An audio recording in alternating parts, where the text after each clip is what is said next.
time. Now let's give some suggestions for Kyle Shanahan. He's doing a really good job this year. He's put together a hell of a passing game with backups, but his run game is the worst in the league. The worst. What can he do? Oh my God. I mean, he can't go back and draft offensive lineman. It's too late. So what can he do? Well, man.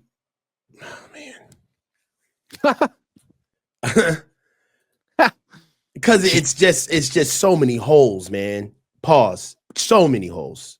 But one of the things that he can do is you have to use everybody in your stable. Okay. The definition of insanity is doing the same thing over and over again with the thinking that you're going to get a desired result, a different result. And it's just not happening. Christian McCaffrey needs to be packaged out in this offense. And what I mean by that is give him the tosses, give him the outside zone stretches. Okay. I don't want to see Christian McCaffrey on inside zone anymore. I don't want to see Christian McCaffrey run a duo anymore. And that's not to say the silent part of that is with this offensive line, okay? Because we can't put all of that on just Christian McCaffrey has lost that big of a step, okay? The offensive line, is particularly the interior of the offensive line, is young, inept, and injured, all right? And that just goes from left to right. Connor Colby, Jake Brindle, and Dominic Pooney, all right? Dominic Pooney's injured. Jake Brindle is inept, and Connor Colby is doing the best he can with his 50 college starts. But he's young, and he's gonna make mistakes playing at this level. It's just that's what you're gonna get out of a guy that you draft that late. Another thing that I would like to see is leaving Christian on the field, and he just started this 2 weeks ago. He let us down. That's by the second week, but keeping Brian Robinson Jr. and Christian McCaffrey on the field together, being able to create a light box schematically with keeping Christian at the slot and keeping him outside the box so we can be able to focus on having a 6-man box, help the offensive line out and give them a 6 to 7-man box. We should not be gearing up on run downs when they're gotta have it downs, and this is not necessarily what we do. Also, being able to do a little bit more play action off of the runs that we have anyway. Like sometimes, okay, when I was an offensive assistant in college, a lot of times we would have like 2 to 3, 4 runs, and they would be like, 2 yards in the cloud of dust, 1 yard in the cloud of dust. And I would want to get out of it. Like, why are we running this? But what was dope about it is that when I wanted to get out of it, I would always have my offensive coordinator tell me, no, run a play action. Get the investment of the 3 runs that you just had. All right. Like at least get something out of it if you didn't get what you wanted. And one thing that we do is that we run maybe 2 to 3 times in spurts and games, but we don't take play action off of it. And that's one thing that we need to start doing more. And that's going to help us lighten the box so we can run the ball more. So listen, more than one person has to run the ball. We've got to get multiple guys on the field to get a lighter box schematically. All right. And we've got to be able to give Christian good reps outside of the tackles. He can't run inside the tackles anymore. It just can't. I'm going to give the same critique to Kyle that I gave to Salah. I think the issues on offense are personnel. I don't think that Kyle isn't being creative. He was great against the Rams. The offense entirely is not explosive.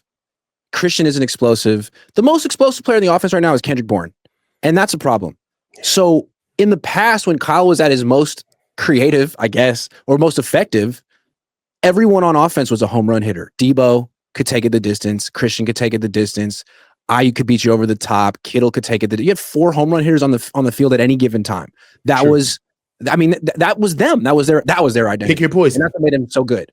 Now you have none. So it's just really hard to move up and down the field. It's really hard to score. You're in the red zone. You're not scoring in the red zone. He needs to get some explosive home run hitters on the field. Who are those guys? Well, they don't really have them. But what about Isaac Guerrero, man? Like, what happened to him? You used to play him. Okay, his vision isn't great. Like, you haven't given him 1 carry this year. Not one. You haven't thrown him one, not a nair, not a pass. I'd like to see Isaac Guerrero because at least he's a home run hitter. And also Jordan Watkins. He's been hurt, but we saw him in the preseason. beat you over the top. You need to get actual speed on the field. And when Ricky comes back, that'll help too. Yeah, I believe that with team speed on offense is something that is a weapon. You absolutely need it. My Can't biggest score in thing the is red zone, score from 40 yards out. Prize Picks will give you $50 when you play your first $5 lineup. Win or lose, you'll get $50 for playing. Use promo code COHN, COHN, and download the app now. also my biggest thing is Jordan James, man. Where is he at? He needs to play.